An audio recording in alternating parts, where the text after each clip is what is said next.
이 목회를 이제 한 교회에서 35년 하다 보니까 가장 힘든 게 절기 설교예요. 어린이날, 어버이날, 성탄절, 부활절 이런 절기 설교는 본문이 한정이 돼 있어. 그렇죠? 아무거나 할 수가 없고. 그러면은 그게 한 30가지 넘지 않아요. 부모 공경에 대한 성경 구절 찾아서 설교한다고 해도 30가지가 넘지 않아요. 그러다 보니까 절기 설교는 한 번, 두 번 이렇게 반복할 경우가 있어요. 아마 이 설교도 제 기억으로는 한 15년 전쯤에서 한 번 설교를 한 걸로 알고 있어요. 그래서 내용 크게 바뀌지 않습니다. 우리가 성도라면 누구나 신앙생활을 좀 잘하고 싶어 하잖아요. 그냥 대충 하고 싶어 하는 사람은 별로 없잖아요. 목사도 마찬가지입니다. 여러분 한 사람 한 사람이 좀 신앙생활을 잘했으면, 지금 요만큼 하고 있으면 조금 더 잘했으면, 요만큼 하는 사람은 좀 더 잘했으면, 이것이 목사의 바람이고 목회자의 바람이거든요. 근데 궁금한 게 뭐냐면은 도대체 얼만큼 하면은 잘하는 거냐, 어떻게 하면은 신앙생활 잘하는 거냐, 이겁니다.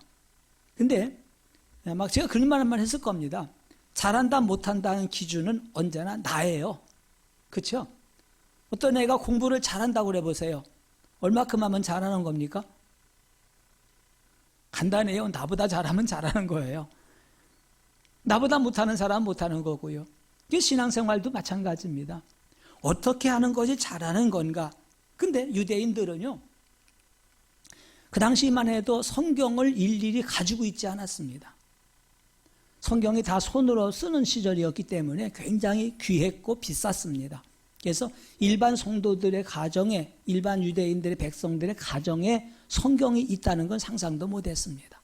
회당에 가면은 거기에 성경이 한 권이 비치되어 있을 정도고, 서기관들 혹은 바리새인들 이런 사람들 혹시 집에 있을지도 모를 정도거든요. 그러니까 신앙생활을 하나님 말씀에 근거해서 해나가기가 어려웠어요. 그럼 뭘로 했느냐? 전통입니다. 습관과 전통. 이제까지 쭉 해오던 거 이렇게 해왔으니까 또 이렇게 하는 거예요. 이걸 가리켜서 장로들의 유전이라 이렇게 말했습니다.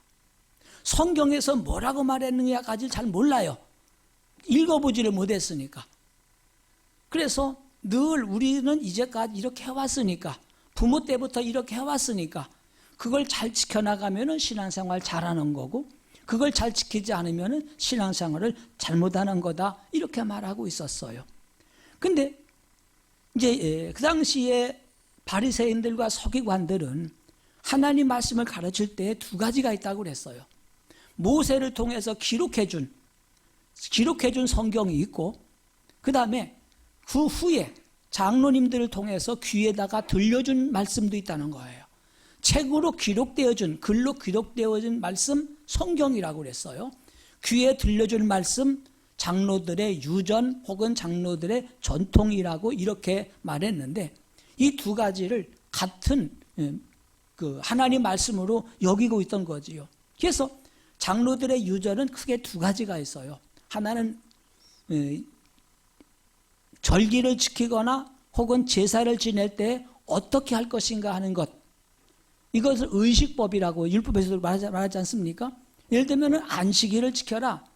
성경은 그렇게 말하고 있어요. 안식일에 일하지 말라. 그럼 어디까지가 일하는 거냐? 이런 규범이 나와요. 그래서 장로들의 유전에 보면은 안식일 39금법이 있어요. 39가지를 명시해서 요건 하지 마라, 요건 하지 마라, 이런 식으로 만드는 게 장로들의 유전이에요. 근데 이것이 이렇게 종교의식에만 있는 게 아니라 생활규범에도, 도덕적인 거지요. 생활규범에도 장로들의 유전이 있었어요. 이걸 가리켜서 할라카라고 그래요. 근데 할라카도 굉장히 많습니다. 우리가 어떻게 생활할 것인가, 믿는 사람이, 하나님 백성이. 그 중에 오늘 여기 소개되고 있는 것이 뭐냐면은 결례라고 하는 거예요. 씻는 예식입니다. 요한복음 2장에 보면은 가나 혼인잔치집에 결례를 따라 돌 항아리 6이 놓였는지라, 그런 말씀 있죠? 결례를 따라서, 잔치집이니까 손님이 많이 오잖아요. 그러면 그 손님들이 씻을 물을 담아놓는 통이, 두세 통 되는 돌 항아리, 큰 항아리가 6개가 있었는데 다 비었어요. 왜? 그만큼 손님들이 많이 왔다는 거거든요. 결례는 크게 세 가지를 둘 수가 있어요. 하나는 밖에 나갔다가 들어올 때에 발을 씻는 것입니다. 지금처럼 운동화나 구두가 아니고 거의 샌들 형태로 돼 있었거든요. 그리고 도로 포장이 안 됐잖아요. 그러니까 발에 먼지가 묻어요. 그 발에 먼지 묻은 발 가지고 그냥 방에 들어가면은 방이 더러워지잖아요. 그러니까 발을 씻으라. 그 다음에 시장에 갔다 왔을 때는 특별히 그냥 발만 씻을 게 아니라 온몸을, 목욕까지는 못해요. 물이 귀하니까 온몸에 물을 뿌리라고 그랬어요. 그러면은 시장 갔다 온 사람이 물을 이렇게 뿌리면 다 씻어져요? 안 씻어져요? 씻어지고 안 씻어지고 상관없어. 하라니까 하는 거야, 그냥. 그래서 시장 갔다 오면 이렇게 물 뿌려요, 몸에다가. 그 다음에 음식을 먹을 때는 손을 씻어요. 이것이 우리가 깨끗하게 살자, 정결하게 살자고 하는 거잖아요. 되게 물어볼게요. 요즘에 우리 손 씻기 참 잘하잖아요. 손 씻기 참 잘해. 밖에 나갔다 오면 무조건 씻잖아요. 밥 먹을 때 손 씻고 먹어요? 그냥 먹어요? 꼭 씻고 먹어요? 옆에 든다면 이런데. 나도 꼭 씻진 않아요. 거의 씻고 먹는데 꼭 씻진 않아. 그런데 꼭 씻을 때가 있어요. 언제냐면 상추쌈 먹을 때. 다른 때는 수저로 먹으니까 손을 안 씻고 먹어도 그냥 바쁠 때는, 잊어버릴 때는 그냥 먹는데, 상추쌈을 먹는데 이걸 수저로 먹을 수 없잖아요. 그리고 손에다 놓고 싸서 먹어야 되는데 손에 떼꾸장물 쫄쫄쫄 흐르는 걸로 싸서 먹으면 맛이, 간이 잘 맞을 거 아니에요. 그래서 그때는 손 씻잖아요. 근데 유대인들은 음식을 먹을 때 수저를 쓰지 않았어요. 떡이라고 하죠, 빵인데요. 그걸 먹을 때 손으로 먹었어요. 고기도 손으로 찢어 먹었어요. 그러니까 손을 씻지 않고 사실 먹는 것은 옳지 않아요. 근데 이런 것들을 건강을 위해서, 깨끗하게 살기 위해서가 아니라 아예 법으로, 장로들의 유전이라고 하는 법으로 정해놓았어요. 그래서 나갔다 돌아올 때 발을 씻지 않으면 안 되고, 장에 갔다 왔을 때 물을 안 뿌리면 안 되고, 음식을 먹을 때 손을 안 씻으면 법을 어긴 거가 되는 거예요. 근데 오늘 뭐라고 그랬지요? 예루살렘으로부터 예수께 나와 이르되 당신의 제자들이 어찌하여 장로들의 전통을 범하나이까? 떡 먹을 때에 뭐 했다고요? 손을 씻지 않고 먹었어요. 왜 그랬을까? 몰라. 여기 안 나왔으니까 둘 중에 하나겠지요. 너무 배고프니까 뭐 씻고 먹고 할 시간 없어. 빨리빨리 먹고 싶어서 안 씻을 수 있겠고. 그러나 그것보다는 아마도 씻을 물이 없었을 거예요. 물이 그렇게 흔하지 않았거든요. 게다가 지금 예수님 제자들이 12명이잖아요. 예수님까지 13명이 손 씻으려면 물이 꽤 많이 들어야 하잖아요. 물이 없으니까 그냥 먹었을 것 같아요. 언젠가 한번 얘기했습니다. TV에서 이제 유대인의 생활 습관을 방송 나온 걸 봤는데 이 얘기가 나오더라고요. 음식 먹을 때 손을 씻는데 물이 없을 때는 어떻게 할까요? 1번 휴지로 닦는다. 2번 그냥 먹는다. 3번 그래도 씻는다. 근데 답은 3번이더라고요. 그래도 씻는다. 어떻게 씻냐고 그랬더니 물이 있고 없고 상관없다는 거예요. 대야 갔다가 물이 있다고 생각을 하고 씻는 거야, 그냥. 왜? 이 의식이니까. 이건 그냥 법이니까 그냥 씻는 거야. 그러니까 여기 제자들도 마찬가지 같아요. 음식은 나왔는데 손 씻을 물이 없어요. 그러면 대야 갖다 놓고 이렇게 하고 먹어야 되는데 이게 씻은 거예요? 씻은 척하는 거예요? 척하는 거잖아요. 그러니까 그럴 필요가 있겠나? 그냥 먹었어요. 그냥 먹었다고 지금 트집을 잡고 있는 것입니다. 자, 문제는 뭐냐면은 왜 그러면 음식을 먹을 때 손을 씻으라고 했느냐? 그래야 병균이 안 들어가고 오염된 거 들어가지 않고 깨끗한 생활을 살아간단 말이죠.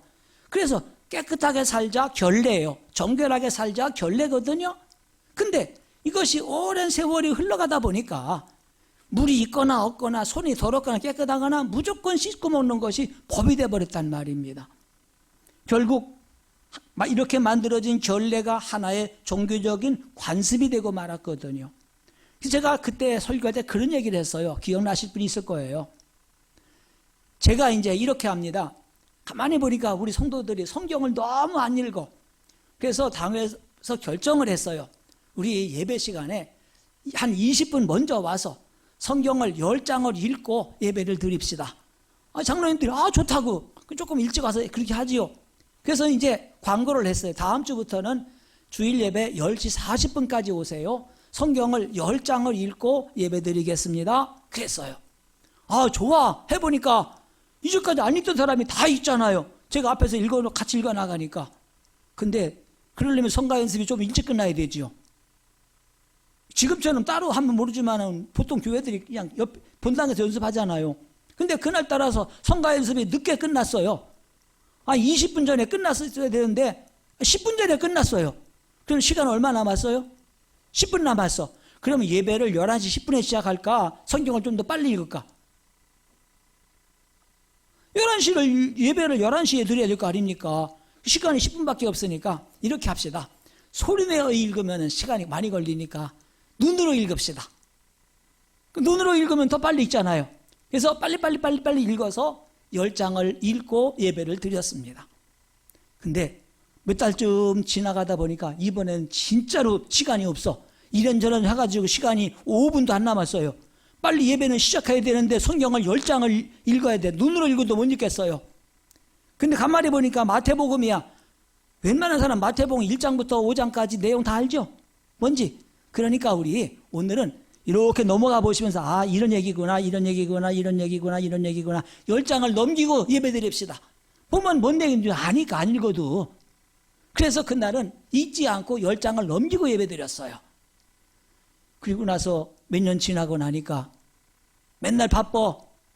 그때부터는 늘 그래. 목사님이 오늘도 주일날 어버이 주일입니다. 성경 10장을 넘기고 예배 드리겠습니다. 그리고 10장을 넘기고 예배 드려. 매주마다 10장을 넘기고 예배 드려요. 처음부터 우리 교회 나온 사람들은 10장을 왜 넘긴지 알아요. 그렇죠? 성경을 읽다가 빨리 읽는 거라거든. 근데 새로 등록한 사람은 알아요, 몰라요? 이 교회는 이상하네. 왜 성경을 넘기고 예배 드려? 성경을 10장을 넘기고 예배 드려. 근데 문제는 뭐냐? 전도사님이 새로 오셨어. 김하나 전도사님 우리 교회 오셨어요. 유초동부 예배를 드립니다. 그런 거 알까 모를까? 모르잖아. 그러니까 유초동부 예배를 드리는데 성경을 10장을 넘기고 예배 드려야 되는데 그냥 예배를 드렸어. 그러면요 우리 광현이가요 와서 일러. 할아버지 전도사님이 성경 10장 안 넘기고 예배 드렸어요. 이거 문제가 돼요 안 돼요? 이거 굉장히 큰 문제야. 왜? 우리 교회는 지금까지 10년 동안 성경을 10장 넘기고 예배 드렸어요. 당에서 전도사님 불러가지고.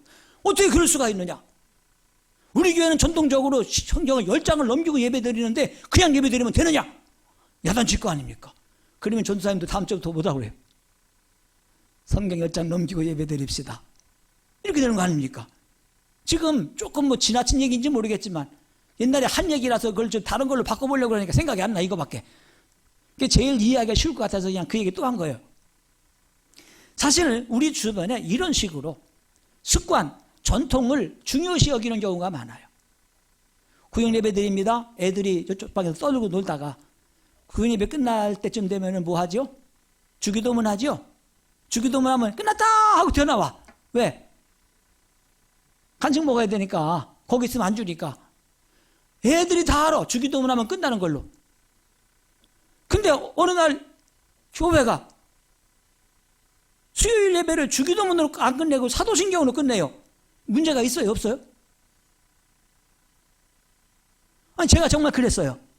한 30년 정도 될 것 같아요. 일부러 그랬어요. 일부러. 주일 낮 예배는 사도신경을 하지 않고 주기도문으로 했고요. 수요일 기도 끝나고 예배 끝나고 나서는 사도신경으로 끝냈어요. 근데 웃기는 거는 그날 다른 교인이 한 분이 수요일 날 온 거야. 다른 교회 교인이. 근데 이 교회는 사도신경으로 끝나고 나더니 저를 보고 그래요. 목사님 어떻게 사도신경으로 끝냅니까? 왜요? 그랬더니 주기도문으로 끝내야죠. 맞아요? 아닌 거야. 끝낼 때 사도신경으로 끝낼 수 있고 주기도로 끝낼 수 있고 축도로 끝낼 수 있고 기도로 끝낼 수 있고 통성기도로 끝낼 수 있고 그 법이 없는 거지 않습니까? 이건 전통이야. 습관이야. 그것에 매이지는 말자 그 말입니다. 물론 전통이나 습관이라는 것이 좋은 전통이 있고 좋은 습관일 수 있어요. 아까 말한 것처럼 성경 10장을 읽고 예배드린다. 난 좋은 습관인 것 같아. 한번 할까 우리 교회에서도? 말 나온 김에. 좋은 전통이란 말입니다. 그러나 그 좋은 전통, 좋은 습관이 형식이 돼버리면 곤란하거든. 그래서 여기서 이제 원래는 이 결례 때문에 얘기가 나왔는데 예수님께서 그 이야기를 지금 바꿨습니다. 이야기를 화두를 돌려서 뭐라고 말합니까? 너희는 어찌하여 너희 전통으로 하나님의 계명을 범하느냐? 3절에 그러시면서 하나님이 이르셨으되 내 부모를 공경하라 하시고 또 내 아버지나 어머니를 비방하는 자는 반드시 죽임을 당하리라 하였거늘 너희는 왜 그렇게 하지 않느냐? 이렇게 말씀하고 있잖아요. 부모 공경에 대한 하나님의 가르침, 여기 성경에 보니까 두 가지로 말하고 있어요. 4절에 첫째는 네 부모를 공경하라. 이거 어디 나오는 거죠? 십계명이죠. 출애굽기 20장, 신명기 5장에 나와요. 네 부모를 공경하라. 그리고 아버지나 어머니를 비방하는 자는 반드시 죽임을 당하리라. 어디 나와요? 밑에 보면 나왔죠. 니은 출애굽기 21장 17절. 또 하나 레위기 20장 9절입니다. 뭐 찾아볼 거 없어요. 똑같이 그 말씀이 나와요. 물론 그 레위기 20장은 좀 더 길게 나와 있어요. 자기의 아버지나 만일 누구든지 자기의 아버지나 어머니를 저주하는 자는 반드시 죽일지니 그가 아버지나 어머니를 저주하였은즉 그 피가 자기에게로 돌아가리라. 조금 더 길게 나왔어요. 어쨌든 성경에서 부모 공경에 대해서 왜 해야 되느냐? 이유가 없어요. 조건이 없어요. 부모기 때문에 당연히 공경하라고 이렇게 말하고 있는 거거든요. 세상에는 모든 종교들 가운데서 그 종교마다 섬기는 신이 달라요. 교리가 달라요. 제사나 예배 형식이 달라요. 그 종교가 지향하는 목표도 달라요. 근데 하나 같은 게 있어요. 부모 공경하라는 거. 어떤 종교치고 부모한테 아무렇게나 해라 이런 종교 없지 않습니까? 모든 종교가 부모에게 잘하라고 이렇게 가르치고 있습니다. 왜냐하면 이거는 인간의 가장 기본적인 도리이기 때문에 그렇죠. 부모한테 막 하는 사람 보고 뭐라고 불러요? 짐승만도 못하다고 그러죠? 왜? 짐승들 가운데도 부모를 잘 섬기고 공경하는 짐승들이 있거든요. 어느 책을 읽어보니까 그런 얘기가 있더라고요. 아주 징글징글하게 안 듣는 딸이 하나가 있어요. 나이가 이제 제법 먹어서 시집갈 때 가까이 됐는데 집에서 손 하나 까딱하지 않아. 엄마가 음식 준비하면 와서 좀 거들기라도 하고 뭐 빨래 좀 해주고 방 청소라도 하고 이것저것 도와줄 것 같은데 손도 하나 까딱 안 해요. 그러니까 늘 부모가 걱정을 해요. 저거 누가 데려가지도 않네. 누가 데려가겠어요? 그런 여자를요. 그 시집도 못 가.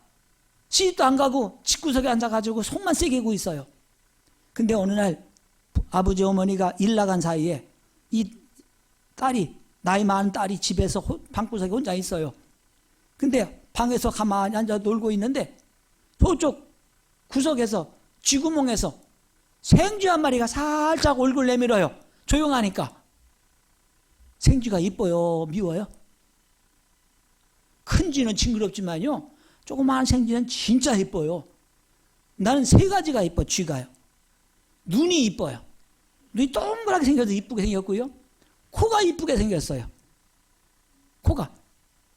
그 다음에 귀가 이뻐요. 귀가 안 보이는데 이렇게 털을 들어보면은 그 속에 털 속에 귀가 들었어요. 한번 해봐요. 진짜 이쁘게 생겼어요. 오죽하면은 미키마우스란 그 만화가 나왔고 영화가 나왔겠어요.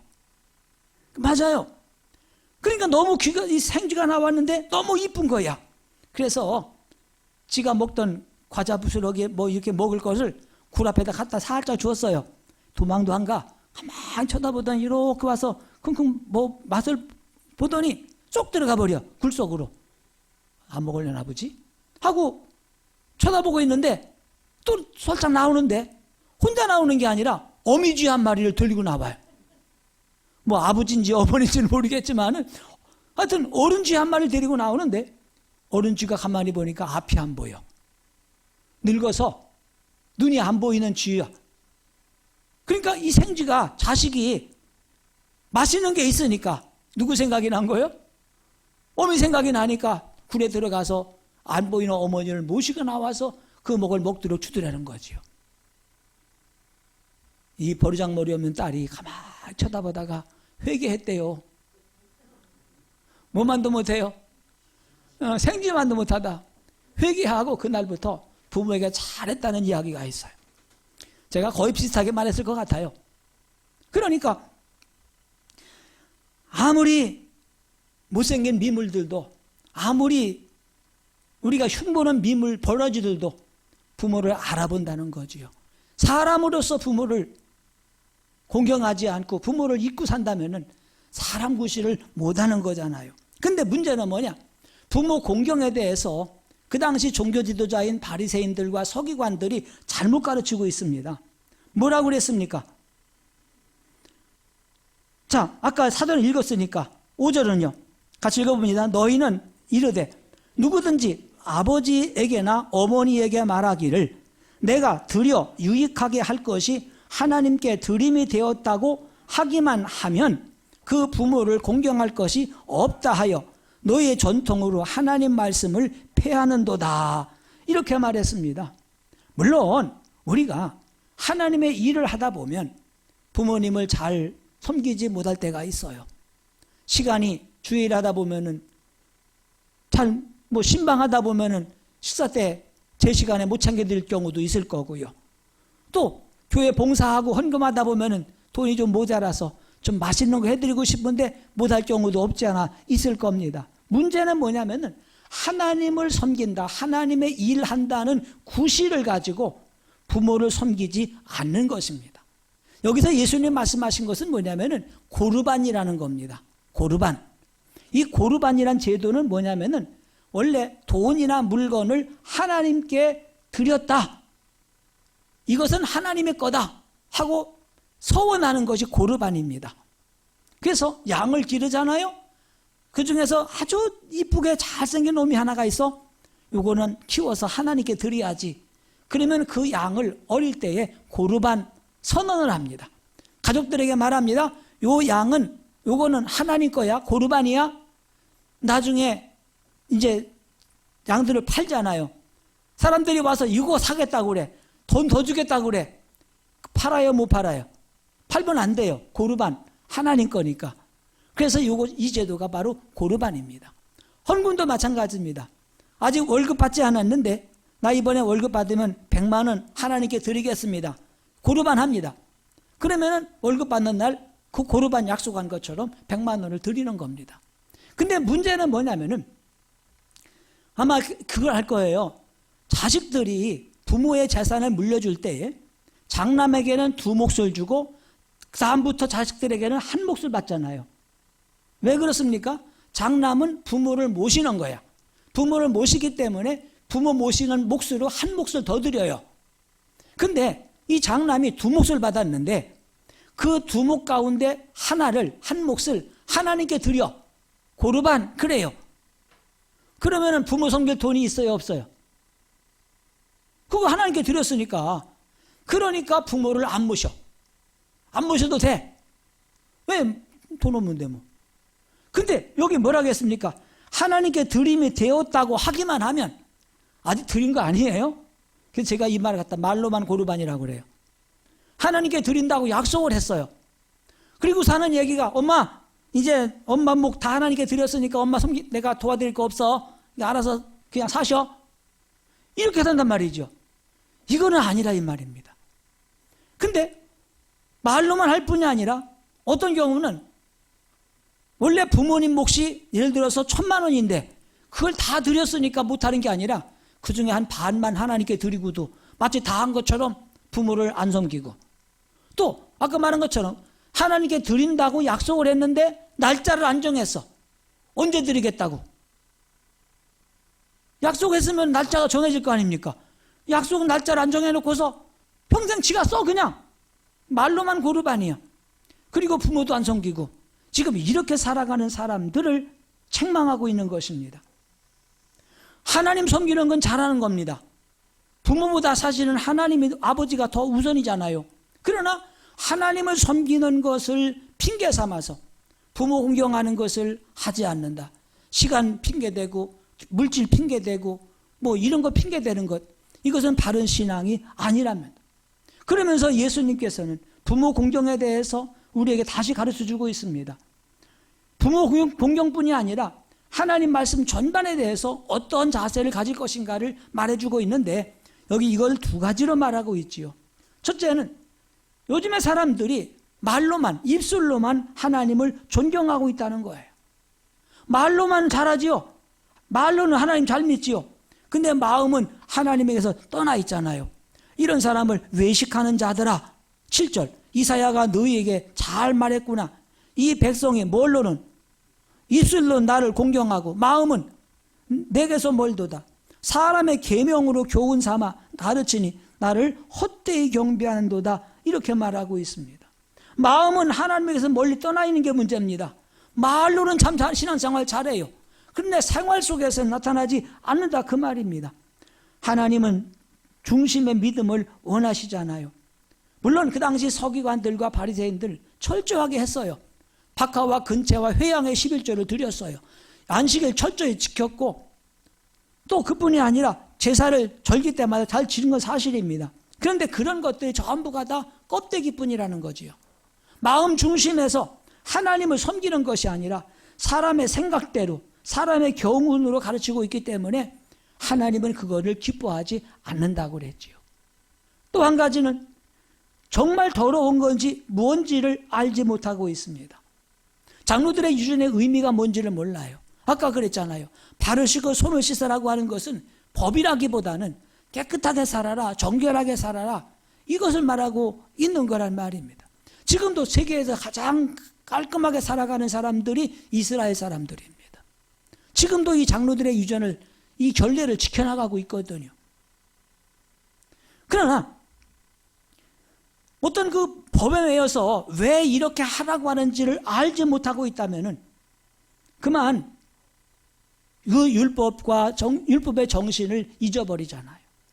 아까 말한 것처럼 손을 씻으라고 했는데 왜 손을 씻으라고 하는지를 모르면은 물이 없으니까 그냥 씻는 척하고서 밥 먹고 만난 말입니다. 뭐 때문에 그렇게 말합니까? 하나님께서 원하시는 삶을 살라고 하는 겁니다. 그래서 뭐라고 그래요?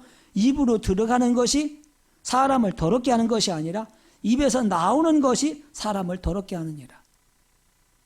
그러면 손 안 씻고 상추쌈 먹어도 되는 거네? 해결 받았네요? 왜 그렇습니까? 우리 몸은 정화 기능이 있잖아요. 좀 먹어서 안 될 것이 먹어도요, 알아서 잘 내보내. 창자에서, 큰 창자, 작은 창자에서, 큰 창자에서 수분을, 작은 창자에서 또 영양분을 다 흡수하고 나서 이건 안 되겠다 하는 걸 올려나가요? 뒤로 나오잖아.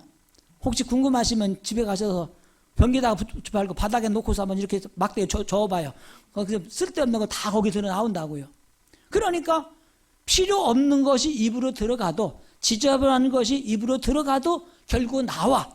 그렇기 때문에 그게 사람을 더럽게 하는 건 아니에요. 문제는 뭡니까? 사람의 마음속에서 나오는 악한 생각.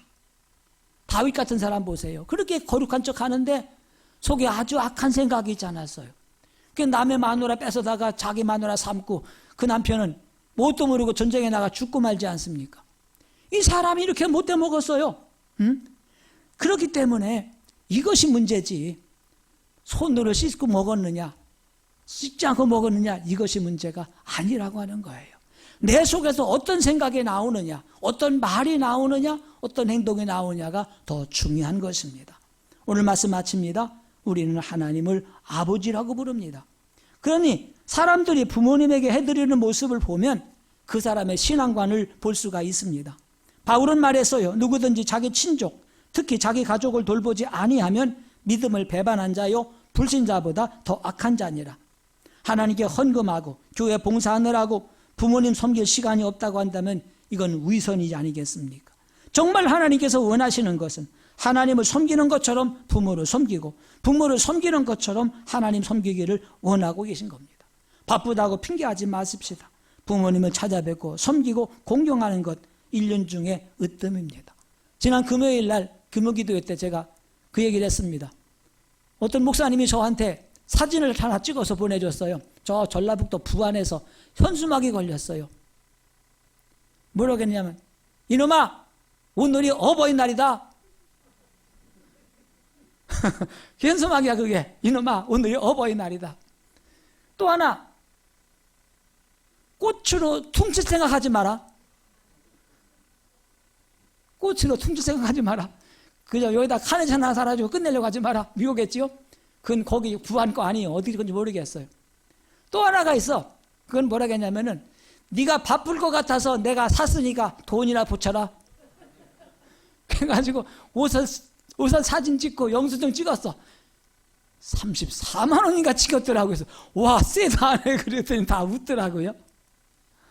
예, 뭐 재미난 일입니다만은 어쨌든 우리가 마음속에서 부모님에 대한 사랑을 감사를 잊지 않고 살아가지만 그것이 행동으로 표현돼야 되고 내가 좀 더 해드리지 못한 것 때문에 마음 아파한다면 이보다 귀한 사랑은 없을 것입니다. 기도하겠습니다. 하나님 아버지